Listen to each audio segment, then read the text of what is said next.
All right, second half of lesson 3. We're going to look at the slipping block. Again, this is when performing a slipping block, we want to step off the line of attack. So he's coming at us on this line. You can call it the center line, the line of attack, the angle of attack, you know, whatever you want to call it. You're going to step off that line. You want to get out of the way of that attack. And again, I like to think of it more as a column coming at you than as a line, because he's got two hands he can hit you on. You got to get out of both of those striking areas, all that angle of attack. Two legs he can hit you with. So again, we want to step off the line of attack and redirect, parry, or deflect the attack with our blade at his wrist.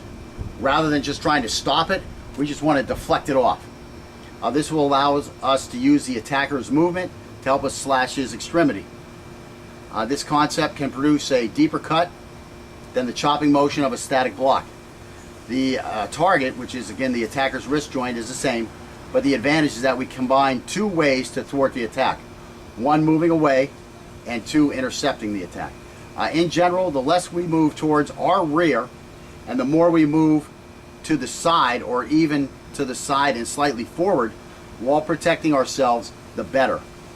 Maneuvering in this manner will make it easier to flank or take the rear of the threat, where we will be able to attack with much less chance of being injured. Again, you know, I can get you here real easy. It's harder to get you here, and it's very hard to get you back here, especially with a knife, which we're assuming in this case that the guy has a knife. Okay, so what we're going to do is we're just going to start by performing the angle 1 defense with a slipping block in response to the attacker using the modern grip in a weapon forward stance. He's going to attack one angle at a time on the 12 angles of attack, and before each attack he's got to issue that threat, and then we have to say stop, stay back. We haven't been doing a lot of that yet, but we're going to be doing that today. And then we're going to do that again with angle 1, angle 2, angle 3, and angle 4 defenses, and then we'll go through them one more time, doing whatever we want on each attack. And so in other words, trying to do the best defense for each attack. And then we'll do that again with a Chinese, and then we'll do that again, the exact same things with a Chinese grip in a weapon back stance. So we'll see a couple of different ways of having that knife come at us that we can defend these different ways. And again, we're going to do that against both a left-handed attack and a right-handed attack for both of those. And we'll show you some video footage of that. Okay, so we're going to do that slipping block. Again, all we're trying to do is we're trying to get familiar with the movement, get some muscle memory going, and that's basically it. We aren't worried about perfect blocks here. We aren't worried about lightning fast movement. We're just worried about performing the skill, getting the feet moving and the hand moving at the same time. Okay, so now what you're going to do is you are going to say, I'm going to kill you, and I'll say stop, stay back before you change. So you want to do your angles from the spot, and you're going to just start with angle 1, work your way through angle 2, angle 12. I'm going to kill you, stop, stay back. That's all I'm doing. Just step inside and chop, and you notice this thing's coming right back to where it started. And angle 2. I'm going to kill you, stop, stay back. Again, just stepping out the side, pushing that thing to the side. And I'm going to kill you, stop, stay back. Now, you don't attack till I finish my stop, stay back. And then back anytime ready. You can attack anytime after that, but let me finish it before you go, just so we get into that, that training. I'm going to kill you. Stop, stay back. See how high I got to the side? I got higher that time, came down, pushed it away, and you got to try to get me with your angle. Okay, so I'm forcing to do it for you. Stop, stay back. Working. I'm going to kill you. Stop, stay back. I'm out of the way. Just getting out of the way. The slipping block, like I say, there's two ways to avoid the attack. One by intercepting, one by moving and avoiding. So whatever you use to avoid the attack, that's great. I mean, I'm wanting to try to get on this thing, but my movement is good enough to keep you away. I'm going to kill you. Stop, stay back. See, bam, right out, right back. Yeah. I'm going to kill you. Stop, stay back. Right? Yeah. And again, you'll wind up hitting this guy a lot with this knuckle, and that's why you need the pads. He takes 100 hits on that radial bone right by that radial artery, and it's going to be real tender at the end of the day. So wear a pad and And again, you want to be smacking these things. We're not, we're not playing nice here. We're trying to act like we're actually cutting here. Now, if I hit him with my knuckles first and then slash that blade across there, is there a problem with that? No, there's no problem whatsoever. What that means is I have a larger area to intercept that attack with. I have a big knife, then I have an even bigger area. If you want to carry a big espada or something like that. Many people will ask, what should I be looking at when I'm doing this, on the defensive thing? Well, this is my problem right here. This is a knife. Okay, I can't stare right at that knife. I have the old karate habit of looking at the eyes a little too much. When I first line up, I'll look at those eyes, and then sometimes I'll bring that down. My peripheral vision's pretty good, and I've done that for a long time, so sometimes I'm still okay looking here. But I mean, the movement's going to start over here somewhere. So if you're looking more here, you're going to have a better chance to see everything. And this guy's going to maybe wonder what the hell you're looking at. Instead of looking at his eyes while he's talking to you, you're looking down here. That could work out well in that you're not giving him an aggressive response to what he's talking to you about, and thus he'll think that you're a more subdued person, and he won't feel he has to attack you.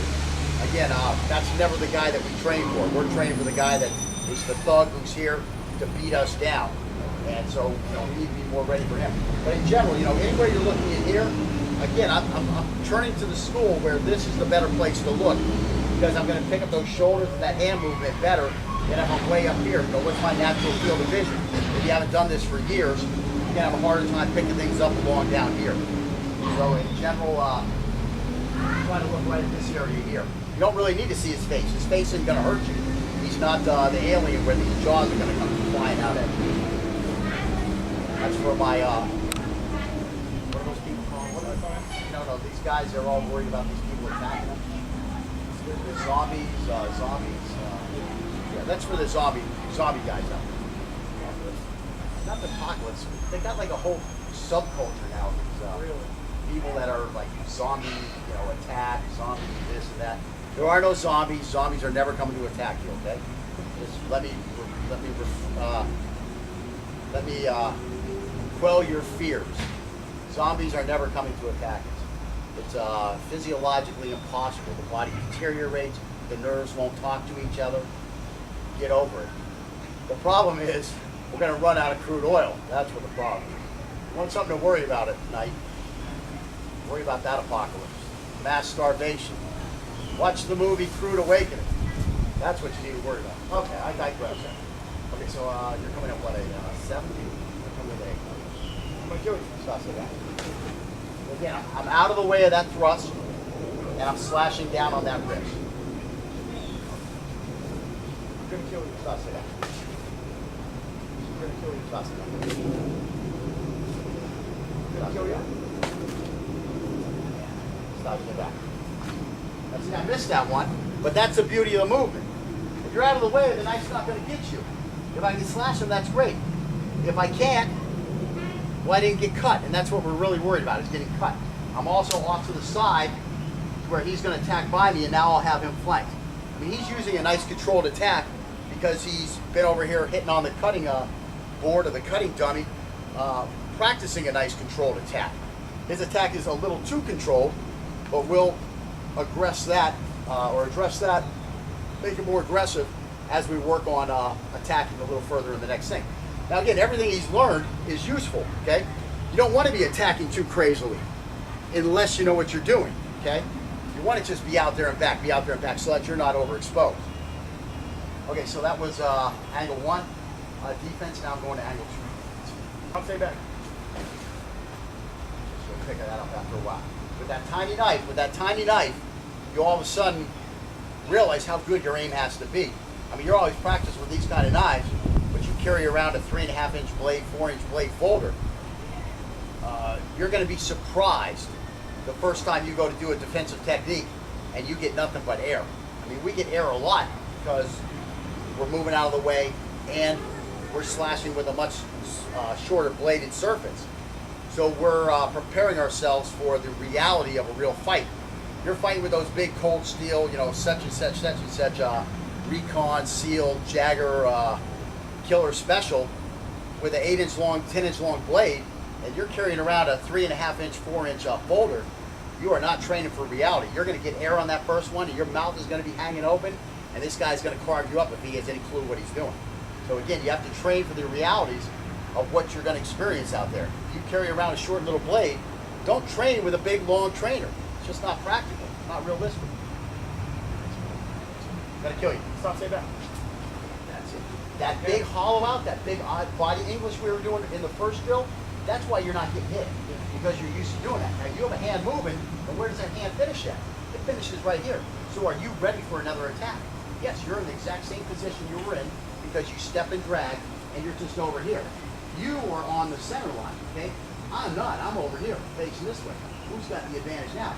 Well, the first thing I have to do is I have to orient back towards you.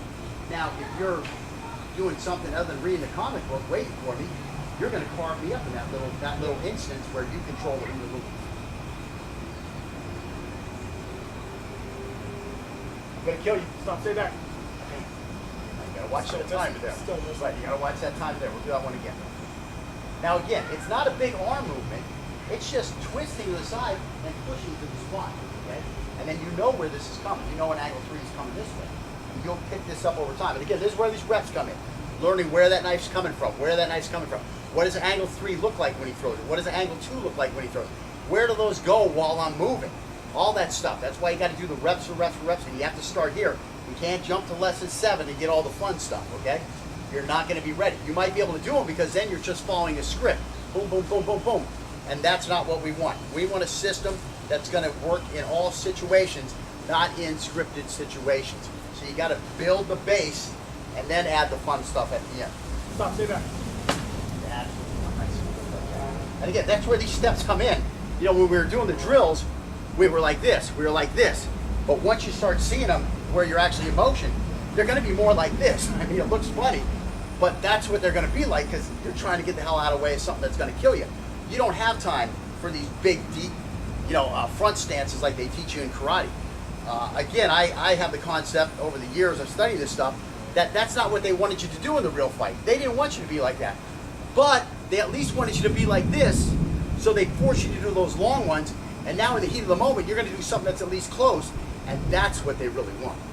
That's, I think, the secrets of karate, if there's secrets to karate. Okay, so again, here comes the 4 now. I'm going to kill you. Stop, stay back. Bam. And see, that's that big hollow out and pushing that thing down. Because you see this thing coming at you here. Okay? Coming this way a little bit, I'm going to kill you. Stop, stay back. Bam. I'm going to kill you. Stop, stay back. Bam. Okay, you need to step through when you're doing this. You need to practice your step through every time. That's where you'll deliver the blade all the way to. Okay? It doesn't have to be fast. Just come through with a nice smooth move. Okay? Just working on your technique. You want that sheet coming up and you want that blade coming out. Okay? So you're practicing too. Don't think that I'm the only guy practicing. When you're on this side and you're throwing angle 1, don't just start arm throwing it. Throw it the way you're supposed to throw it. Throw the angle 1. Throw the 2 the way you're supposed to. Practice that crouch. Practice that crouch. Practice bringing that knee up. Practice vaulting off that back foot. Just take your time and do it slow. Give the guy a chance to see to respond to the thing, and so he can work on his stuff too. There's 2 people working on things here. It's not just this guy. This guy's doing his drills too.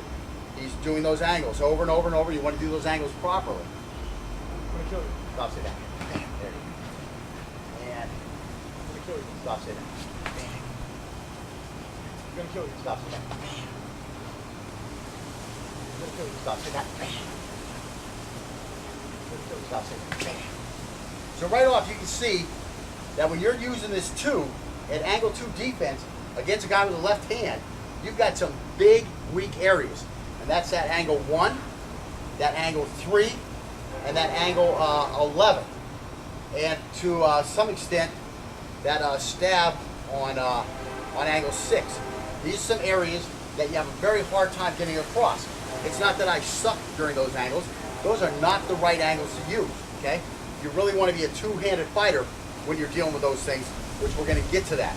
Right now, we're just practicing, trying to get the slash through, and we're trying to do things that are harder than what we would really want to use, because then that makes the easier stuff easier. I know that concept sounds kind of false, but that's a fact. If you want to jump 8 feet high, and all you do is practice jumping 6 feet, you're probably not going to jump 8 feet. But if you practice jumping 8 foot 1 inches, you're probably going to have a better chance of jumping over that 8 foot. So that's kind of the concept that I have behind here. And let's switch this one off. And again, now you're stepping out this way. and you're waving. Why? I'm gonna kill you. Stop, stay back. See, I just come through with a nice angle. And I'm gonna kill you. Stop, stay back. That means you gotta come back here. Just meet me and go. I mean, you're putting a big slash in me. I'm not gonna be, and again, I'm coming this way. You're stepping out of the way. We'll do it while you step out of the way. See, it's out of the way. I'm not gonna get you, okay? And again, this is just a drill. When we actually do this, the second hand's gonna be coming out also once we're sure where that blade is. And that's gonna be the follow-up to where we can now finish our techniques. And I'm gonna kill you. Stop, stay back. I'm gonna kill you. Stop, stay back. That's what I want. Believe me, that's enough to slow down his movement to where he's not going to have that inertia to come blast through there. You are meeting him with something, and you're keeping that wrist, and you're snapping on it. Okay, that snap is what's going to push him away. Like just try to punch me in the face.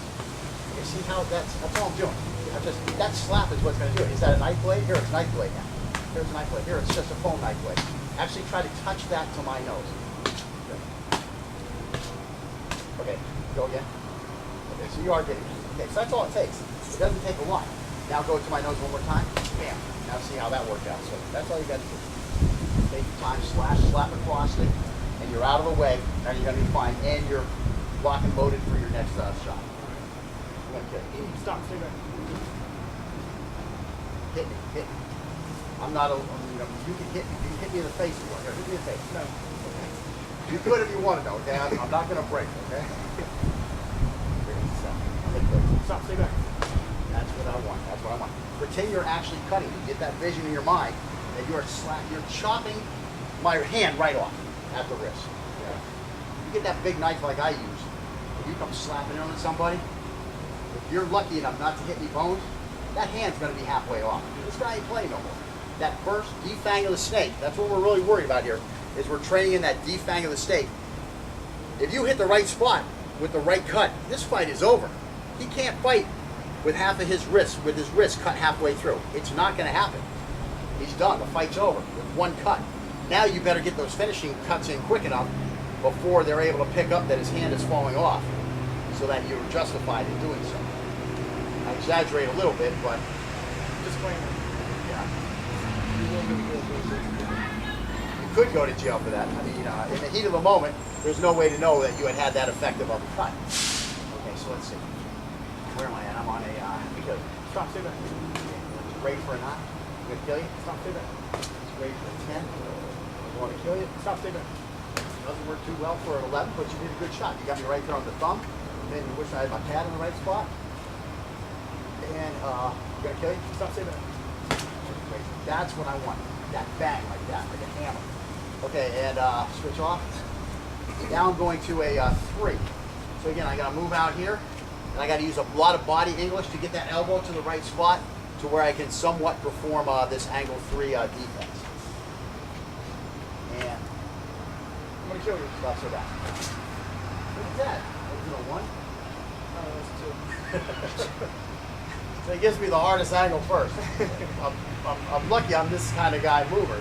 Give me a 1 now. I'm going to kill you. Stop so that. And again, a lot of this, I'm just out of the way. I'm trying to get some blade on there. I'm going to kill you. Stop so that. I'm going to kill you. Stop so that. Okay, now this is a slash across here. That's what we're trying to do. Let's do that one more time. I'm going to kill you. Stop so that. I'm going to kill you. Stop so that. Okay, now give me a 4. I'm going to kill you. Stop so that. That one I really got to hollow out on. I know what's coming, so that makes it easier. But you really got to hollow out on that one. Again, it's not made for that. This is a zone 3 defense against an angle 4. These don't work. Okay. That's fine. Stop so that. Stop so that. Again, having this hand up here is critical. When you miss. Stop to that. Stop to that. And where are we at? Yeah, stop to that. I gotta get under that blade there. Stop to that.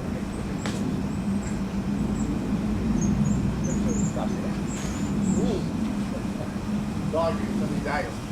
Okay, let's try it. You're gonna kill me. Stop, say that. Stop, say that. And again, is that the exact angle for that? It is if you're a zone 3 guy. Okay, and now you're going to give me that 12. Stop, say that. Spot lock. Again, don't worry about getting slashed. Worry about your comfort level. And again, some of these aren't going to work. You can try them and try them and try them, and you're going to find that the only way to make it work is to get the hell out of the way. That's part of the job here. That is one half of the job.